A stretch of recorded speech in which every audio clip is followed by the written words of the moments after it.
Hello, my honeys. I'm Healthy Emmy, and today I'm going to help you master the art of mindful eating. I'm going to be sharing with you 10 tips to help you reestablish a relationship with food that you feel at peace with. We're going to start with what you're going to do before the meal, what you're going to do during the meal, and then what you are going to do after the meal.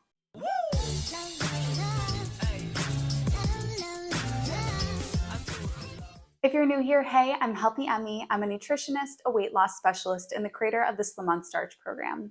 If what we talk about today resonates with you and you want more hands-on help from me as well as my team, then don't hesitate to click the link in the down bar. We can work together. Also, make sure that you hit subscribe, turn on the notification bell. I upload a new video every Wednesday and Saturday.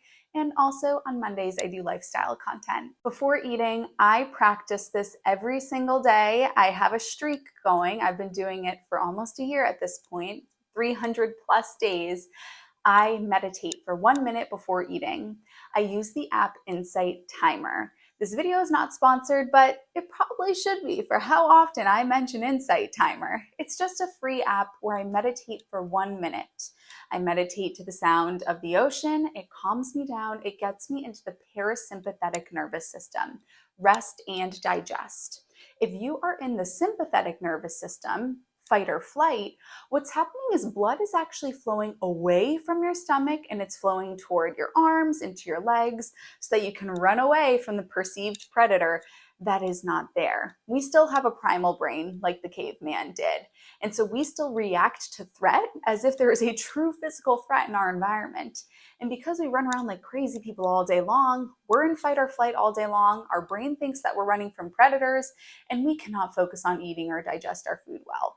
So I meditate for 1 minute before eating. You don't have to have an app. You can simply just deep breathe for a minute before you eat. And if you're at work or if you have kids and you can't do a minute, do 5 seconds.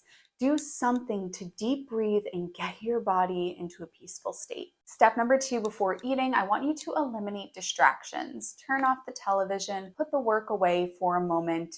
If you choose to engage in a television show while you watch TV, you are also choosing to engage in a reduced sensory experience. We can only take in so much at once. This is why if you hit something and it hurts, you grab onto it and you squeeze that area, right? Because you can only handle so much sensation from that area that you holding onto it is going to reduce the pain that you're feeling. It's like too, when you say, oh, my arm hurts, somebody's like, oh, I'll punch you in the face and then your arm will feel better, because we can only handle so much stimulation at once. So if you are distracted by other things going on, then you're not going to be as present with your meal. So let's eliminate the distractions and let's just focus on this meal.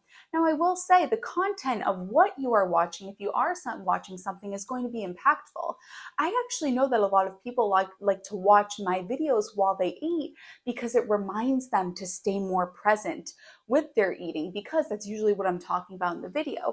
Whereas if you're watching a thriller or if you're watching Golden Bachelor, have you guys been watching that? The show's gonna be the death of me, tugging on my heartstrings. You might not be as present with your food and you're going to engage in mindless eating, overeating, not checking in with yourself. So mindful eating requires you to be focused on the food. So we want to eliminate things that are pulling your awareness away from the food. Step 3 before eating is to establish your goals for the meal. You might think, I mean, what is that even? My goals for the meal? I'm just eating because it's time to eat. Well, then we have a problem there. There is a purpose that eating serves. How do you want to feel after you eat? What are your goals? Do you want this to be a mindful experience? Is your goal to feel energized at the end of the meal? Is your goal to feel light and ready to go and not feeling bogged down and like you have a food coma? Is your goal to feel satisfied? Is your goal to be able to focus on your next task at work? What is your goal of this meal? Write that down. Step 4 is my favorite. It is the one that I personally practice. I actually practice pretty much all of these. And those are positive affirmations. Affirmations that you say aloud to yourself about how you are going to handle your relationship with food. For example, I eat mindfully and I nourish my body with whole plant foods. Saying this aloud to yourself, this positive affirmation, will help you establish a relationship with food that you are proud of, that you've dreamed of. Now, you might feel silly doing this.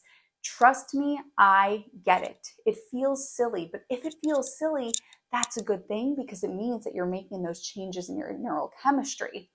Neuroplasticity is the complete fact that our body and our brain is going to change based on our experiences and based on our self-talk. So don't you dare think that the brain you have is the one that you're going to have for the rest of your life, and the way that it's wired is the way that it's wired, and the things that you think are the things that you think. You can actively change the way you think and the way that you look at things through positive affirmations. If you're a client of mine and you would like some affirmations, please don't hesitate to write me a message. Because I know you and your journey, I can write you some affirmations that I think would be great for you to practice before eating. This also aligns with the self-fulfilling prophecy. Whether you believe you can or you believe you can't, you are right. So if you speak into existence what your relationship with food is, and then you actively practice that while you're eating, you're creating your new reality. If you've really struggled with mindful eating and your affirmation is, I eat mindfully and I am present with my meal, and then you do that, you're actually doing it. You're doing the thing. You are the version of yourself that you want to be. How exciting is that? Step 5 before eating is to look at this as practice. You're headed to practice. Just like a football player goes to practice and they say, okay, I'm going to practice my drills today. We're going to practice the plays. And hopefully by the end of practice, the plays are a bit more solidified and we feel good moving forward. Just like a figure skater who goes to practice and she practices or he practices or they practice all of the moves that they're going to do, and they feel a little bit better for the upcoming performance that they're going to have. Look at your eating session. This meal is your opportunity to go to practice, to identify the areas that you need to strengthen in, to identify the areas that you need more guidance in, and hopefully to come out of it a little bit of a better mindful eater. Practice is not the game. Practice is not a performance. Practice is not a test. You're not here to sit for the mindful eating exam and get an A+ on it. You're here to learn. I tell my SOS clients that the Slim on Starch program and your work with me is a classroom, not an exam room. I'm not here to test you and see if you do everything perfectly. I am here to help you and guide you when you inevitably make mistakes. Now let's get to the meal. While you are eating, let's do the 5 senses test. I said that this wasn't a test, but you know what I mean. The 5 senses test. When you're eating your meal, what can you see, hear, taste, smell, and touch? Eating is so much more than just taste. There's a lot more that's going on here. And naming the 5 senses is a great grounding mechanism, even when you're not eating, but it's a great way if you're feeling anxious or having a bit of a panic attack. Naming the 5 senses, something that you can see and hear, doing all of that can help bring you back to center. Tip 7, while eating, take a moment to step back and express gratitude for your food. If you're embarking on a healthy eating journey, or if you are eating healthy, you don't have to eat healthy, you get to eat healthy. How wonderful that you have taken the time to prepare yourself a nutritious meal that is going to nourish your cells. It's going to help bring down your blood pressure. If you have weight to release, you're going to release that weight. If you're maintaining weight, it's going to give you energy to go on throughout your day. How amazing is this? That food is here to help us live a full, healthy, long, fulfilling life. What a gift. And these colors and these tastes and these textures, and expressing gratitude not only for the food, but to yourself for making this healthy, nutritious meal. Thank yourself for that too.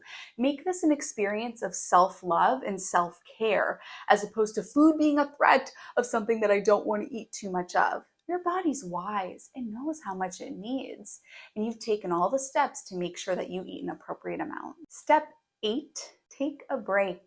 Step away from the food for a moment. Set a timer for a minute and put the fork down. Is this really hard for you to do? Then you're probably ravenously eating conveyor belt style, when really what we need to do is slow down. Allow yourself to step away, come back to center, get grounded. Don't get lost in the eating. Step back. Recognize there are more meals that are coming later. You're going to eat thousands of more meals in the next year. So we don't need to eat all the food right now. Do I need the rest of that food? Or can I save it for later? After eating. Step 9, evaluate your goals. Go back to the goals that you set before the meal. Did you meet them? Did you not meet them? Where are the areas where you could use improvement? Where do you need to seek guidance? What questions to my SOS clients do you need to ask me after having this experience about how you can be more mindful with your relationship with food? Were any mistakes made? What can you learn from these mistakes? What will you do differently next time? Reflect on the experience. In step 10, and this goes for the entire experience, avoid judgment. If you're watching this video, I have a feeling you're probably somebody who's pretty hard on themselves. You hold yourself to a very high standard. But if you had a friend or a daughter or a son or your parent was struggling with this, what would you say to them? Would you be as hard on them as you are on yourself?